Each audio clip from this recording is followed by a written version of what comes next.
नमस्कार साथियों, आप देख रहे हैं target with Chandra YouTube channel. मैं हूं चंद्रभान और आज बात करेंगे मनोविज्ञान का एक टॉपिक, महत्वपूर्ण टॉपिक है जो कि सीटेट, यूपीटेट, सुपरटेट और रीट जैसे एग्ज़ाम में काफ़ी यहाँ से प्रश्न पूछे जाते हैं।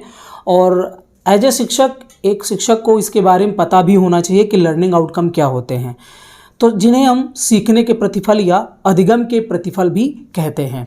तो लर्निंग आउटकम की बात करें तो लर्निंग मतलब होता है सीखना या अधिगम करना, और आउटकम का मतलब होता है बाहर आना।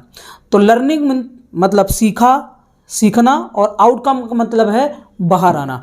तो जो चीज़ सीखी गई है उसका बाहर आना, अर्थात बाहर आने का मतलब है कि हमने जो चीज़ सीखी है वो हमारे व्यवहार में दिखाई देनी चाहिए। तो सीखी हुई चीज़ का हमारे व्यवहार में दिखाई देना ही क्या है, लर्निंग आउटकम है। अब बात ये आती है कि अलग अलग लोगों से, अलग अलग उम्र के लोगों से, अलग अलग उम्र के बालकों से हम कितना अपेक्षा करते हैं कि कम से कम इतना वो व्यवहार में अपने परिलक्षित करे। तो ये जो हम अपेक्षा करते हैं कि इस उम्र का बालक कम से कम इतना तो वो व्यवहार में दिखाई दे, इतनी चीज़, सीखी हुई चीज़ को अपने व्यवहार में दिखाई दे, वो प्राप्त करे, तो इसे हम क्या बोलते हैं, अपेक्षित दक्षता। तो अपेक्षित दक्षता का व्यवहार में दिखाई देना, ये भी लर्निंग आउटकम है। अब कौन सी अपेक्षित दक्षताएं, जैसे कि हम बात करते हैं अपेक्षित व्यवहार की, कि एक पिता अपने बालक से किस तरीके के व्यवहार को चाहता है। वो चाहता है कि हमारा बालक जो है वो संस्कारी हो, सम्मान करने वाला हो, टैलेंटेड हो, ये क्या है, उसकी अपेक्षा है। और वो चाहता है सिर्फ अपेक्षा ही नहीं, ऐसा वो करके दिखाए, अर्थात वो अपने व्यवहार में दिखाए। तो ये तो होता है अपेक्षित व्यवहार। लेकिन जब हम अपेक्षित दक्षता की बात करते हैं तो किसी चीज़ में वो दक्ष हो, ऐसा हम चाहते हैं, ऐसी हम अपेक्षा करते हैं। तो एक निश्चित उम्र का बालक, अलग अलग कैटेगरी के बालक, अलग अलग उम्र के बालक की अलग अलग अपेक्षित दक्षताएं होती हैं। एक 6 वर्ष के बालक से हम क्या अपेक्षा करेंगे कि कम से कम वो छोटा बड़ा, हल्का भारी, दूर पास इतना तो जानता हो। कम से कम एक छोटी सी सिंपल सी स्टोरी को के बारे में बताया जाए तो कम से कम उसको सुन करके तो समझ ले, इतना तो हम अपेक्षा करते हैं ना। अगर वो ये काम कर लेता है, अर्थात एक छोटी सी सिंपल सी स्टोरी को सुनाने के बाद वो समझ लेता है, उस पर वो अपने विचार व्यक्त कर पाता है या समझ करके उसके बारे में कुछ बता पाता है, इसका मतलब ये है कि क्या है, वो जो अपेक्षित दक्षता मुझसे चाहते थे वो हमें प्राप्त हो गई। अगर एक बालक दूर पास के बारे में बता पाता है, एक लंबा और छोटा के बारे में बता पाता है, हल्का भारी के बारे में बता पाता है, तो हमने कम से कम इतनी अपेक्षा तो हमें करनी चाहिए ना कि कम से कम इतना बालक तो बता पाए। अगर इतना वो बता पाता है कि हाँ वो चीज़ दूर है और ये पास है, वो छोटा है, वो बड़ा है, और हम सिर्फ बस एक चीज़ में नहीं, हम ये चीज़ वस्तुओं में भी देखें, हम इस चीज़ों को वस्तुओं के आधार पर कि कौन छोटा है, कौन बड़ा है, कौन हल्का है, कौन भारी है, हम व्यक्तियों के आधार पर कह सकते हैं कि कौन व्यक्ति बड़ा है, कौन सा व्यक्ति छोटा है, कौन व्यक्ति दूर खड़ा है, कौन व्यक्ति पास खड़ा है, कौन सा पक्षी दूर उड़ रहा है, कौन सा पक्षी पास उड़ रहा है, कौन सा पेड़ नज़दीक है।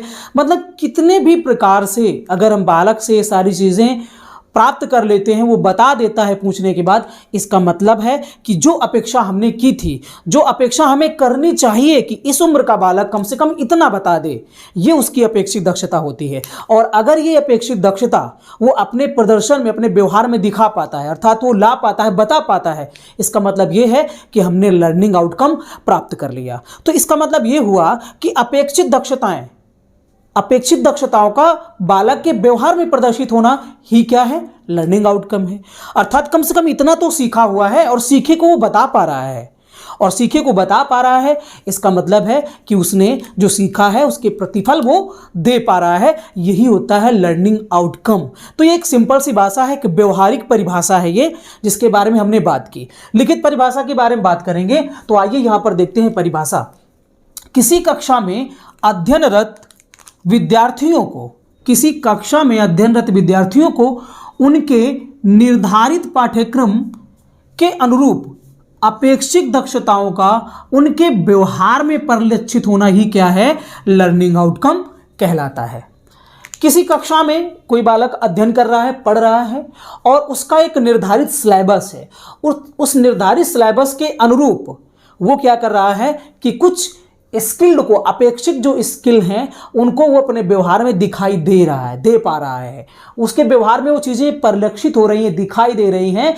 तो ये जो चीज़ें दिखाई देती हैं वही क्या है, लर्निंग आउटकम है। इसकी दूसरी परिभाषा क्या है? दूसरी परिभाषा ये है कि किसी कक्षा के किसी बच्चे का न्यूनतम अधिगम स्तर, मिनिमम लर्निंग लेवल का उसके व्यवहार में परिलक्षित होना ही क्या है, लर्निंग आउटकम है।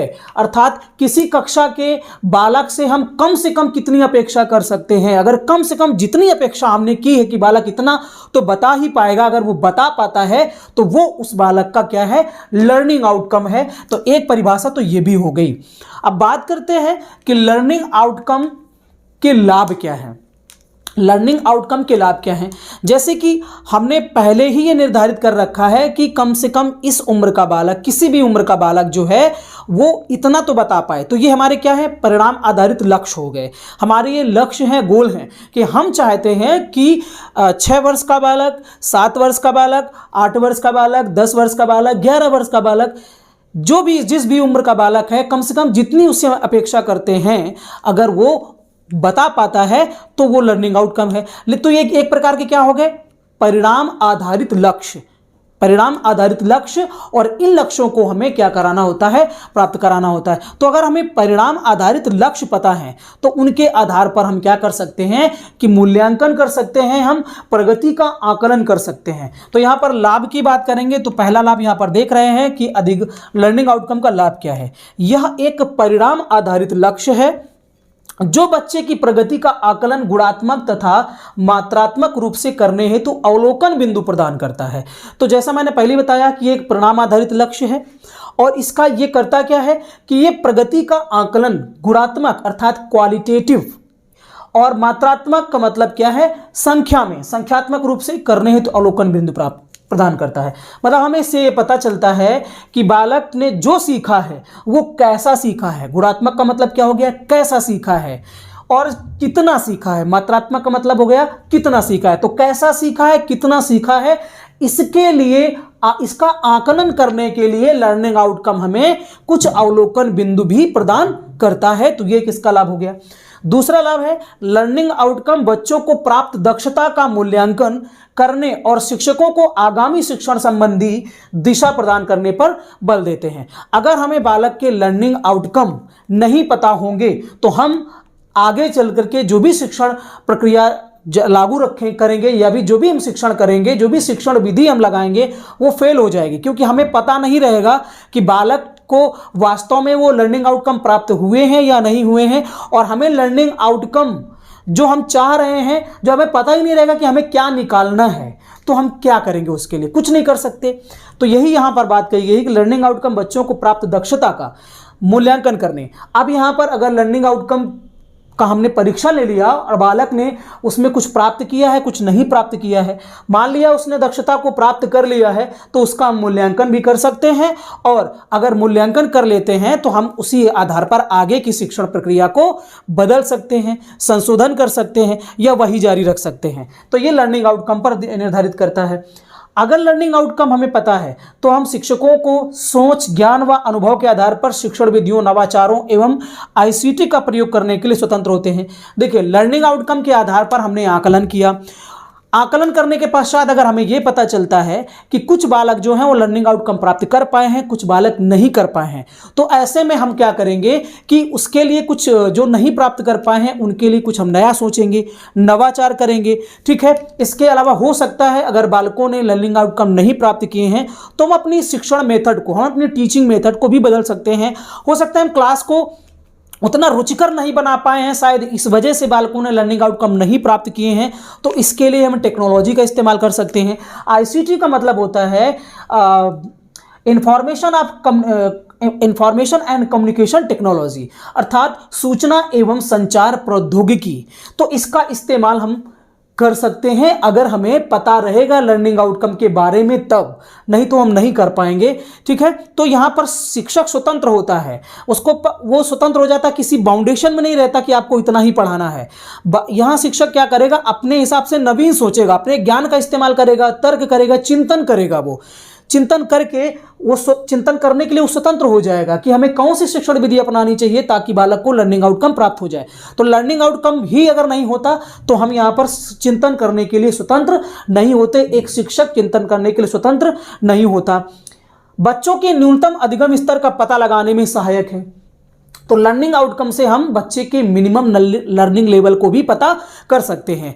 इसके अलावा एक और महत्वपूर्ण इसका लाभ ये है कि हम लर्निंग आउटकम के आधार पर बालक का आकलन भी कर सकते हैं, और आकलन हम मौखिक भी कर सकते हैं, आकलन हम लिखित भी कर सकते हैं अगर हमें लर्निंग आउटकम पता है तो। ठीक है, और जब हम मूल्यांकन कर लेंगे तो हम जान पाएंगे कि बालक ने कितना लर्निंग आउटकम प्राप्त किया है, कितना नहीं प्राप्त किया है। तो मूल्यांकन में भी मदद करता है, आकलन में भी मदद करता है, शिक्षकों को कुछ नया सोचने में भी ये सहायता देता है। ठीक है, तो इसके ये कुछ प्रमुख लाभ हैं लर्निंग आउटकम के। तो लर्निंग आउटकम का टॉपिक यहीं पर क्लियर होता है। Thank you.